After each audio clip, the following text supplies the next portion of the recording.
अधीर रंजन चौधरी से लेकर सुशील कुमार रिंकू तक 26 सांसदों ने इसमें हिस्सा लिया है। किसने पक्ष में बात करी, किसी ने विपक्ष में बात करी, किसी ने पार्टी लाइन पर बात करी, किसी ने अपने मन की बात करी, परंतु आज चर्चा हुई, इसका मुझे आनंद है।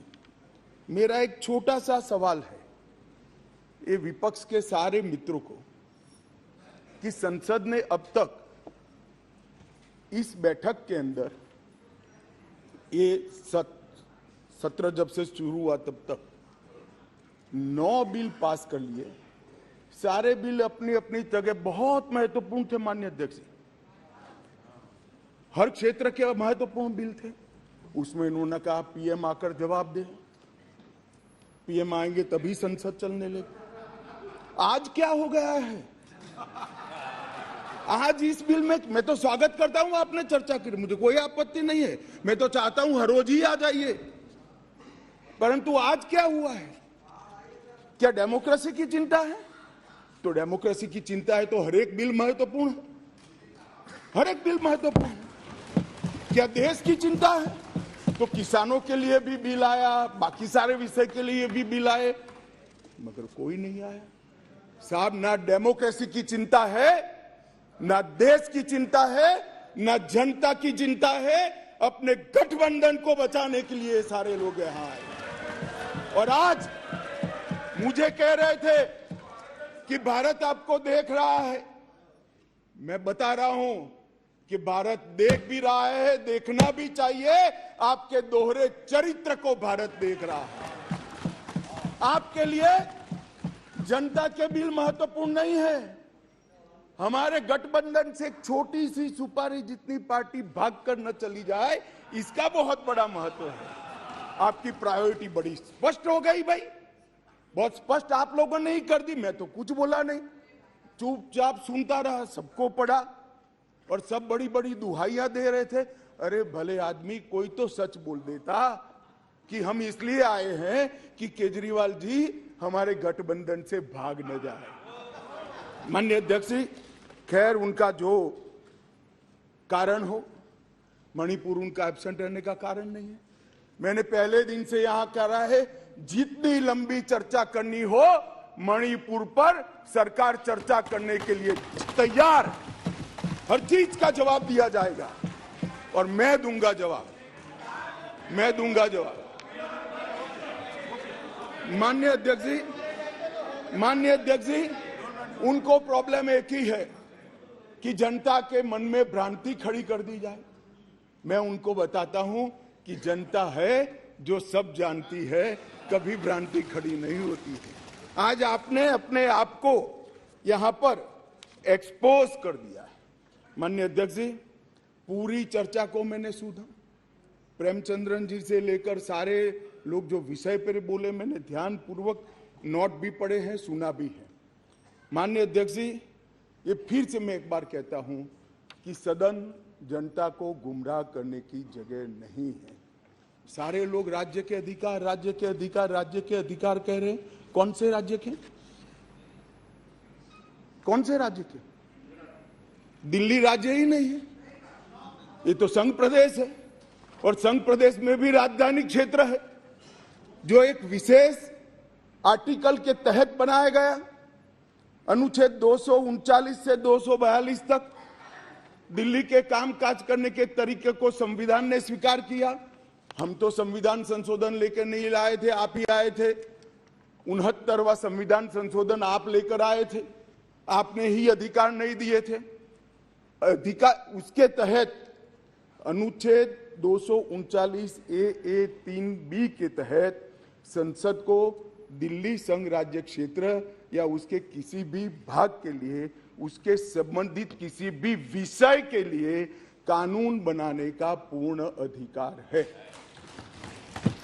मैं फिर भी आज, मैं समझता हूं कि आप लोग समझकर ही बोले होंगे, समझते हैं, मगर पॉलिटिकली बोले होंगे, मगर मैं ऐसा समझकर बोलता हूं कि आप नहीं समझे होंगे। तो राज्य और केंद्र शासित प्रदेश और राजधानी क्षेत्र, ये संविधान में अलग अलग एंटिटी है। अब राज्य की दुहाई, अभी किसी सदस्य ने कहा कल को आप किसी भी राज्य से, भाई नहीं हो सकता, राज्य के काम में दखल नहीं हो सकती। यहां दखल इसलिए कर सकती है संसद क्योंकि 239 AA3B के अंदर इस संसद को आपकी पार्टी जब सत्ता में थी तब अधिकार दिया हुआ है। और अभी किसी को लगता है मेरे अधिकार कम है तो चुनाव लड़ने से पहले आर्टिकल 239 AA3B पढ़ना चाहिए था। अब पढ़े नहीं, लड़ लिए और कहते मेरे अधिकार कम है। मैं देश की जनता को, दिल्ली की जनता को, सारे विपक्षी दलों को इतना ही कहना चाहता हूं, साहब 1993 में राज्य बना, 93 से 15 तक इसी नियमों के अनुसार उस वक्त भी सर्विस केंद्र सरकार के हाथ में ही थी। सुप्रीम कोर्ट ने एक इंटरप्रिटेशन किया और इंटरप्रिटेशन कर ये भी कहा कि अगर आपको सर्विस हाथ में लेनी है तो कानून बनाना पड़ेगा, जो अभी हम कर रहे हैं। तो 93 से लेकर 2015 तक किसी भी मुख्यमंत्री को कभी भी झगड़ा नहीं हुआ। आप भी आए, हम भी आए, ऊपर हम भी थे, आप भी थे, क्योंकि झगड़ा इसलिए नहीं हुआ कि जो भी आए, मैं तो आपके वखान कर रहा हूं अधीर रंजन जी, समझिए, चाहे कांग्रेस हो या बीजेपी, जो भी आए उनका मकसद दिल्ली की जनता की सेवा करना था। अगर सेवा करनी है तो झगड़ा करने की जरूरत नहीं, मगर अधिकार चाहिए तो झगड़ा करने, और झगड़ा करने का स्वभाव ही हो तो क्या कर सकते हैं। हम तो रिसीविंग एंड पर है, भाई झगड़ लो, अब क्या कर सकते हो। आप दिल्ली की जनता ने आपको चुना है, आप झगड़ा करना चाहते हो। और रूल्स बनाने के पावर के बारे में किसी सदस्य ने कहा, मैं इतना ही कहना चाहता हूं कि रूल्स बनाने के अधिकार, जो एक्ट बनाने का जिसके पास अधिकार है उसी के पास रूल्स बनाने के अधिकार रहते हैं। एक्ट बनाने का अधिकार भारत सरकार को है तो एक्ट के रूल बनाने का अधिकार, ये बेसिक समझ का विषय है। कैबिनेट नोट का सवाल किया, इसमें भी आप इसको गलत भ्रांति खड़ी कर रहे हो। आप ध्यान से पढ़ लीजिएगा, कैबिनेट नोट आज भी कोई भी राज्य हो, आप लोग की कई राज्यों में सरकार है, वहां कैबिनेट नोट कैबिनेट सचिव की साइन से ही कैबिनेट में जाती है। फाइल पर मंत्री की अप्रूवल होती है। यहां पर क्या होता था, जब घपले घोटाले वाली कैबिनेट नोट हो, सचिव के पास जाती ही नहीं थी, मुख्य सचिव के पास जाती ही नहीं थी। मंत्री के सिग्नेचर से पहली बार मैंने इतने लंबे सार्वजनिक जीवन में, माननीय अध्यक्ष जी, कोई कैबिनेट नोट गई है ऐसा सुना है। मंत्री के सिग्नेचर से कभी नहीं जाती, इसलिए रूल्स बनाने पड़े हैं भाई। रूल्स इसलिए बनाने पड़े हैं कि रूल्स के हिसाब से नहीं चलता था, रूल्स के हिसाब से चले, उसके लिए ये रूल्स बनाने पड़े हैं। माननीय अध्यक्ष जी, मैं फिर से एक बार दिल्ली का इतिहास जरूर बताना चाहूंगा। माननीय अध्यक्ष जी, 1953 में फजल अली कमीशन का गठन हुआ। उसने अपना प्रतिवेदन 1955 में दिया। उसके पहले पट्टाभी सीतारामैया की कमेटी बनी। उसके बाद 56 में संविधान संशोधन कर यूनियन टेरिटरी की अवधारणा आई। इसके साथ साथ दिल्ली म्युनिसिपल कॉरपोरेशन एक्ट 57 नगर नियम अधिनियम लागू कर दिया गया। और 87 में जब सरकार या कमेटी बनी, उसके बाद दिल्ली को राज्य देने का निर्णय किया गया। 249A के तहत इसका विस्तृत वर्णन दिया हुआ है और 69वें संविधान संशोधन के द्वारा इसको लिया गया। मैं एक जो रिपोर्ट है इसका कोट भी पढ़ना चाहता हूं। पहले मैंने जवाहरलाल नेहरू जी को पढ़ा, आम्बेडकर जी को पढ़ा। श्री रिंकू जी आम्बेडकर जी को कह रहे थे कि आम्बेडकर की भावना के खिलाफ काम करे हो। रिंकू जी, हम तो आम्बेडकर जी की भावनाओं के अनुसार काम कर रहे हैं। आम्बेडकर जी ने कहा था कि केंद्र के तहत रहना चाहिए। और माननीय अध्यक्ष जी, बालकृष्ण रिपोर्ट में साफ शब्दों में कहा, मैं कोट अनकोट कहता हूं, दिल्ली की कार्यप्रणाली और सेवा प्रणाली, कार्यप्रणाली और सेवा प्रणाली केंद्र सरकार के अधीन होनी चाहिए। संविधान में संशोधन के दौरान तत्कालीन गृह मंत्री ने भी अपने वक्तव्य में ये बात को, रिपोर्ट को कोट किया और उन्होंने कहा कि बालकृष्ण समिति ने पूरे विश्व की राजधानियों की कार्यप्रणाली और सेवा प्रणालियों का अध्ययन करके ये प्रस्तुत किया है, जिसका हम पालन कर रहे हैं। और उस वक्त गृह मंत्री कांग्रेस के थे। तो आपको ये मालूम होना चाहिए कि आप जब एक उंगली हमारे सामने करते हो तो 3 उंगली आपके सामने होती है। और मैं तो कहता हूं उस वक्त उचित ही किया था, और आज हम जो कर रहे हैं वो ही उचित ही कर रहे हैं। इसलिए आप, जैसा मैंने कहा कि आप गठबंधन को बढ़ाना चाहते हो, आपके मन में ऐसी कल्पना है कि गठबंधन बड़ा करेंगे तो शायद मोदी जी के खिलाफ चुनाव जीत जाएंगे। भाई और 2-3 लोगों को ढूंढ लाओ, जितने हो सके इतना इकट्ठा कर लो, अगले प्रधानमंत्री नरेंद्र मोदी जी ही बनने वाले। परंतु कम से कम इसके लिए 130 करोड़ की जनता के सामने इतने एक्सपोज न हो। हर बिल आता है, नहीं मणिपुर पर चर्चा, मैं मणिपुर पर चर्चा करने के लिए आता, नहीं मणिपुर पर चर्चा नहीं, हम विरोध करेंगे, यहां आ जाएंगे, मेरे सामने बोर्ड लेकर खड़े हो जाएंगे। ठीक है भाई, करो। मगर जैसे ही गठबंधन टूटने वाला बिल आया, मणिपुर भी याद नहीं आया, डेमोक्रेसी भी याद नहीं आई, दंगे भी याद नहीं आए, सब इकट्ठा होकर देखो सामने बैठे, सारे इकट्ठा। और 130 करोड़ की जनता को बताते हैं हमें मणिपुर की चिंता नहीं है, हमें चुनाव की चिंता है, हमें डेमोक्रेसी की चिंता नहीं है, हमें चुनाव की चिंता है, हमारी पार्टी के कोई सिद्धांत नहीं है, केवल और केवल राजनीति में, चुनाव जीतने के लिए राजनीति में है। और बताइए भैया, आप बाहर जाकर मीडिया को, अगर ये नहीं है तो सारे बिल में क्यों एब्सेंट रहे? सारे बिल महत्वपूर्ण नहीं है क्या? सारे बिल महत्वपूर्ण है, आपको रहना चाहिए था। मगर ये बिल इसलिए महत्वपूर्ण है कि ये बिल आपके गठबंधन को क्षति करता है। और मैं एक बात आगे कह देता हूं कि ये बिल पास होने के बाद वैसे भी आपका गठबंधन टूट जाने वाला है। केजरीवाल जी आपको बाय बाय कर देंगे। माननीय अध्यक्ष जी, एक बात आई कि भाई अध्यादेश क्यों लेकर आए। मैं बताना चाहता हूं कि 11/5/2023 को संविधान पीठ ने एक फैसला दिया। अब संविधान पीठ के फैसले को कोई ध्यान से पढ़ेगा तो वो फैसला कहता है, इन वे संविधान पीठ ने 2 जजों की खंडपीठ का, बेंच का गाइडेंस किया है। फाइनल निर्णय 2 जज की बेंच ने करना है। वो अभी डेट लगी भी नहीं है, मैटर लगी भी नहीं है।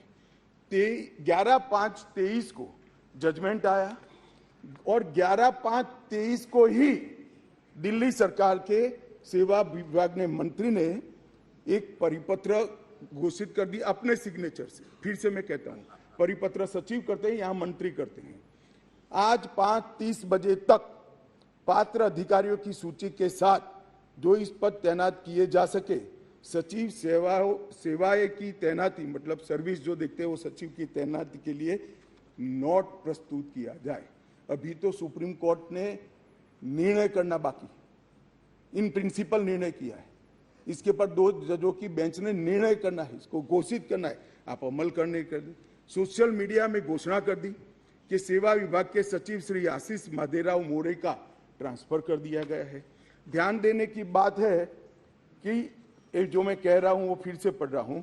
11/5/23 के निर्णय के पैरा 165 में न्यायालय की नियमित बेंच को इस मामले का निपटारा करने का आदेश दिया गया था, जो अभी बैठी ही नहीं थी। शाम को ही इन्होंने तो इम्प्लीमेंटेशन चालू कर दिया। इसके बाद सतर्कता विभाग, विजिलेंस मंत्री जी ने सभी सहायक निर्देशकों को आदेश दे दिया कि विशेष सचिव सतर्कता, विजिलेंस कमिश्नर को के सचिव है विजिलेंस के, उसको रिपोर्ट न कर दिया। रिपोर्ट मत करिए। क्यों? अभी जजमेंट नहीं आया। क्यों? क्योंकि अब कारण कहता हूं, इसलिए न करना का किया जाए। इसके बहुत सारे कारण हैं, मैं बताता हूं। मित्रों, माननीय अध्यक्ष जी, दिल्ली के सतर्कता विभाग को सबसे पहले क्यों निशाना बना गया? अगर सेवा के अधिकार मिल गए, चलो मैं 1 मिनट के लिए मान लेता हूं मिल गए, तो सबसे पहले कोई क्या करेगा? रोड एंड बिल्डिंग की चिंता करेगा, पीने की पानी की चिंता करेगा, साफ सफाई की चिंता करेगा, आरोग्य की चिंता करेगा। इन्होंने विजिलेंस की चिंता करी। बोलो, प्रायोरिटी तो देखिए साहब इनके साथी की, विजिलेंस की चिंता करी। भला विजिलेंस की चिंता क्यों करी? इससे दिल्ली की जनता का क्या भला होने वाले था? मैं बताता हूं। क्योंकि विजिलेंस विभाग को इसलिए निशाना बना गया, माननीय अध्यक्ष जी, कि इसमें बहुत सारी संवेदनशील फाइलें बंद पड़ी थी। कौन सी फाइलें थी? कौन सी फाइलें थी? जरा आप ध्यान से सुनना भाई। जिसके बारे में बड़े बड़े आवाज से आर्गुमेंट्स कर रहे थे, उनका एक्ट सुनना। आबकारी घोटाले के संबंधित फाइल, शराब की आबकारी घोटाले की फाइल, न्यायालय द्वारा जो आदेश किया था, इसका ओपिनियन जो देना था, वो फाइल विजिलेंस डिपार्टमेंट में थी, जिसके तहत उनके पूर्व डेप्यूटी चीफ मिनिस्टर जेल में बैठे हैं। अब वो फाइल कैसे इनके हाथ में दे? मुख्यमंत्री के नए बंगले के निर्माण पर अवैध रूप से हुए खर्चे के संबंधित फाइल, जिसमें स्वयं मुख्यमंत्री फंसते हैं।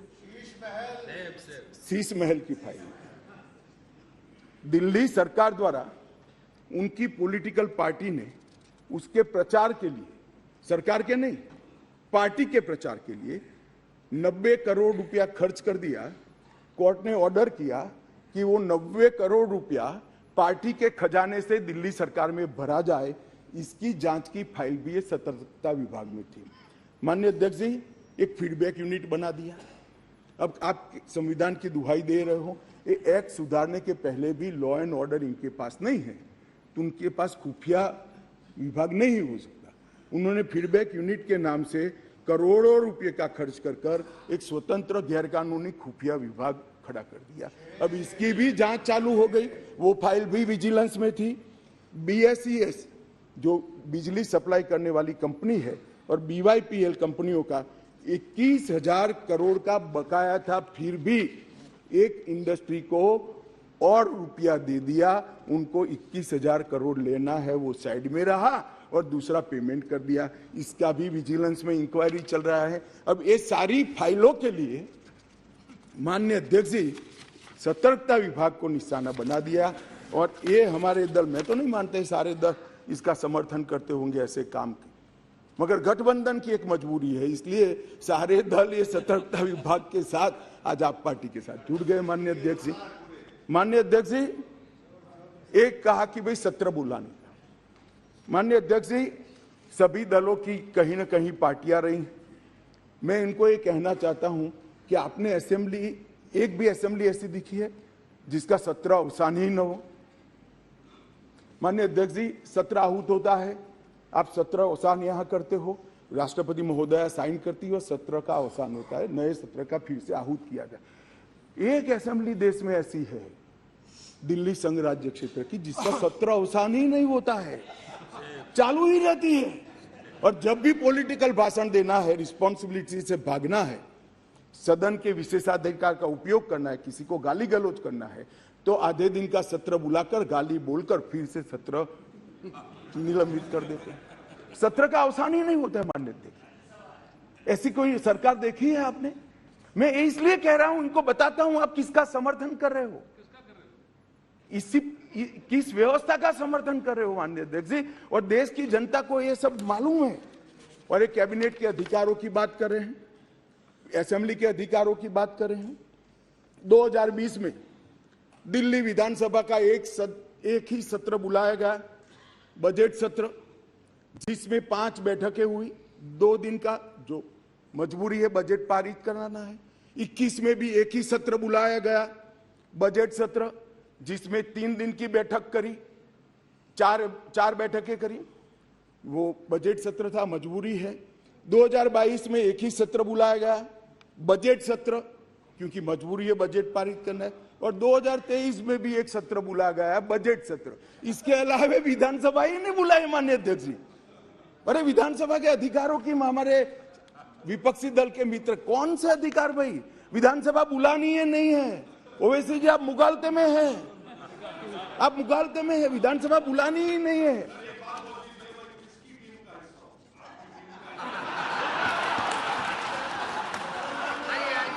ऐसा है ओवैसी जी, मैं तो चाहता हूं आप अपनी स्वयं टीम बनाओ। अब वो परेशान है, इसलिए कहता हूं मैं चाहता हूं आप अपनी स्वयं, आपके मुद्दे सबसे अलग है। माननीय अध्यक्ष जी, मैं अब कैबिनेट बैठक पर आता हूं। 2022 के लिए 2022 में सिर्फ 6 कैबिनेट बैठक बुलाई गई, सिर्फ 6 ही बैठक पूरे साल में। इसमें से 3 बैठक बजट संबंधी थी और 1 बैठक एक कंपनी को फायदा करने के लिए बुलाई गई। तो एक्चुअल में देखे तो 2 बैठक बुलाई गई। माननीय अध्यक्ष जी, 2023 में 2 ही बैठक अब तक बुलाई गई है, दोनों बैठक बजट के लिए। अब ये कैबिनेट की बात कर रहे हैं, भैया कैबिनेट बुलाते नहीं है, वही तकलीफ है दिल्ली की जनता को। ये तो बुलाते ही नहीं कैबिनेट। हम तो चाहते हैं कैबिनेट बुलाया जाए। अब किसका समर्थन कर रहे हो? गठबंधन करना चाहिए, सबको जोड़ना चाहिए, हम भी चलाते हैं, मगर ऐसे एक भी बिल में चर्चा नहीं करना और इसमें खड़े हो जाना। माननीय अध्यक्ष जी, शॉपिंग फेस्टिवल आयोजित करने के लिए विज्ञापन के नाम पर करोड़ों रुपया खर्च कर दिए। इसमें भी कोर्ट ने स्ट्रिक्चर किया। केग का रिपोर्ट 2 साल से सदन में नहीं रखते हैं, संवैधानिक प्रोविजन है। आप हमें संविधान सिखाते हो, जरा आपके साथी को सिखा दो कि केग के रिपोर्ट को आप छुपा नहीं सकते हो। 2 साल से साहब केग का रिपोर्ट नहीं छुपा, सदन के पटल पर नहीं रखते। बोलो क्या ये संवैधानिक प्रावधान है? माननीय अध्यक्ष जी, RRTS, AIIMS, UER, IIT Delhi, इस जैसी संस्थाओं के 13 परमिशन वहां लंबित है, नहीं देते हैं। उनको डर है कि ये सब होगा तो मोदी जी बड़े लोकप्रिय हो जाएंगे। मैं इनकी सरकार चलाने का तरीका बताता हूं। माननीय अध्यक्ष जी, 5G टेक्नोलॉजी लाने के लिए 2016 के एक अधिनियम बनाए। देश के सारे राज्यों ने, इवन DMK ने भी इसको एक्सेप्ट कर लिया, परंतु दिल्ली नहीं करता है क्योंकि उनको विकास से कोई सरोकार नहीं है। माननीय अध्यक्ष जी, 2013 से जो सिविल सर्विस बोर्ड की हमने रचना की, इसको लेकर ये आगे गए।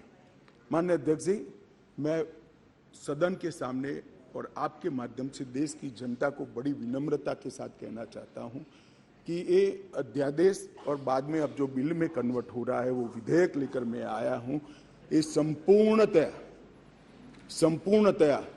संविधान सम्मत है और केवल दिल्ली की जनता के कल्याण के उद्देश्य से बनाया गया है। हमारा कोई राजनीतिक उद्देश्य इसके लिए नहीं है। माननीय अध्यक्ष जी, मैं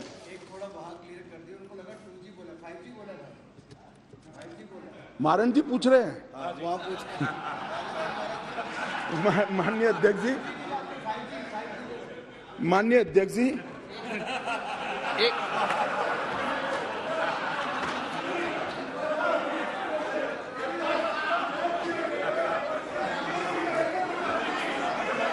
भाई ये भी खड़े हो गए, मैं क्या करूं? एक बार ये भी खड़े हो गए। सदन की कार्रवाई इस विषय की समाप्ति तक बढ़ाई जाती है। माननीय गृह मंत्री जी,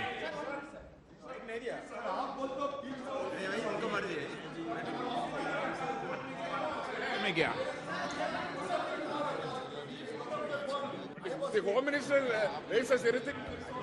माननीय, हाँ आप क्या बोल रहे थे? 2G 5G पे समझौता बहस नहीं हो रही यहाँ पे।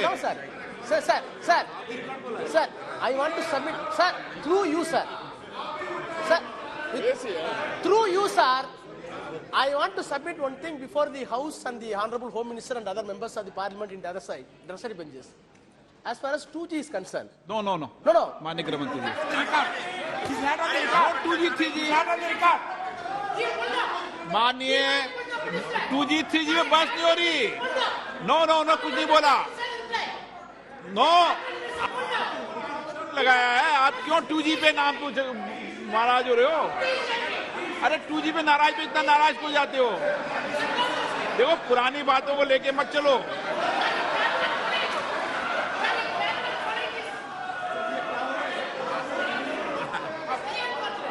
वो 2G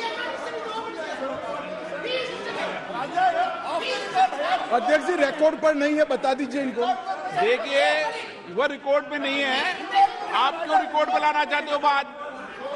अरे ऑनरेबल मेंबर वो रिकॉर्ड में नहीं है, आप क्यों रिकॉर्ड में लाना चाहते हो बात? ऑनरेबल मेंबर वो रिकॉर्ड में नहीं है। Okay no record, no record. Okay माननीय गृह मंत्री जी, नो रिकॉर्ड मिस्टर बालू। वो रिकॉर्ड में नहीं गया, क्यों रिकॉर्ड में लाना चाहते हो उसको बिना काम में? बिराजिए गृह मंत्री जी। माननीय अध्यक्ष जी, बालू जी, चलो आप कहेंगे जब 2G 3G पे चर्चा करा लेंगे, अभी गृह मंत्री जी की चर्चा करने दो। हाँ जी मैं करता हूँ बाद में। ओके बालू जी रिकॉर्ड पर नहीं है, प्लीज।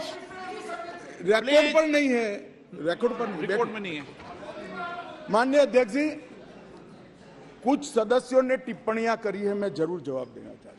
मैं तो सीधा साधा भाषण करने आया था नियमों के अनुसार, मगर राजनीतिक टिप्पणियां कर गई तो मुझे जवाब देना पड़ेगा। माननीय अध्यक्ष, राजीव रंजन जी ने कहा कि लोकलाज होनी चाहिए, लोकलाज होनी चाहिए।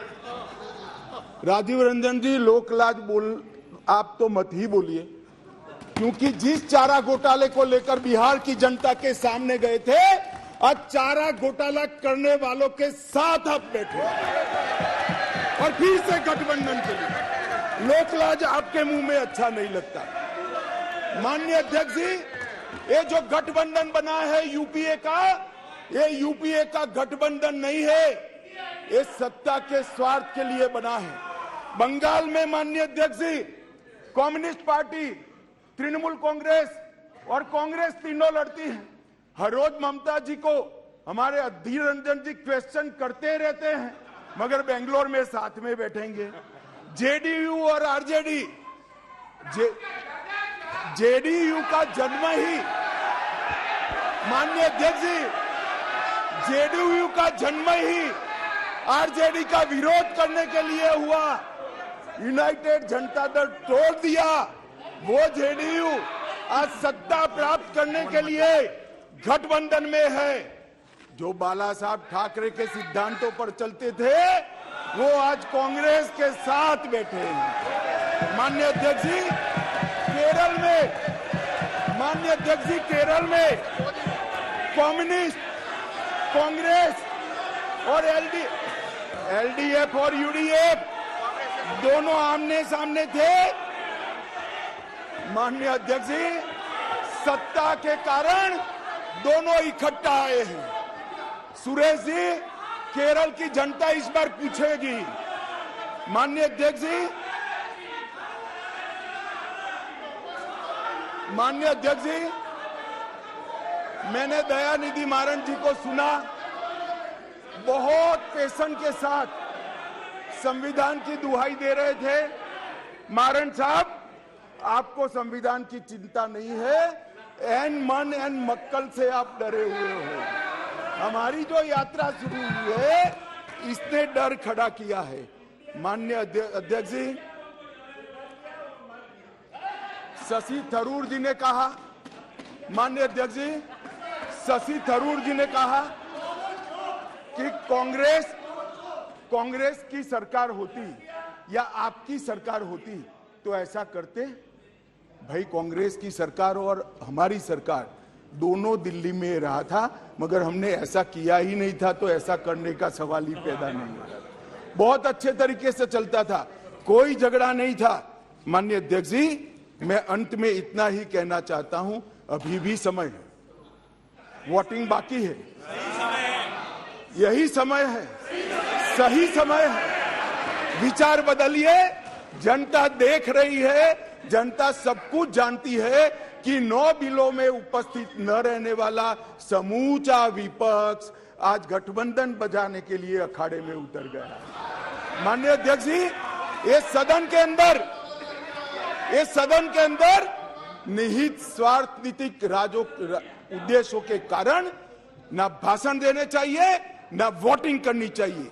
सदन के अंदर वोटिंग 130 करोड़ की जनता के भले के लिए करनी चाहिए। मैं अंत में फिर से अपील करता हूं कि अभी भी जनता देख रही है, यही समय है मन बदलने का। एक बार मन बदल दीजिए तो शायद जनता यूपीए के पाप माफ भी कर दे। अध्यक्ष जी, सभी का बहुत बहुत धन्यवाद।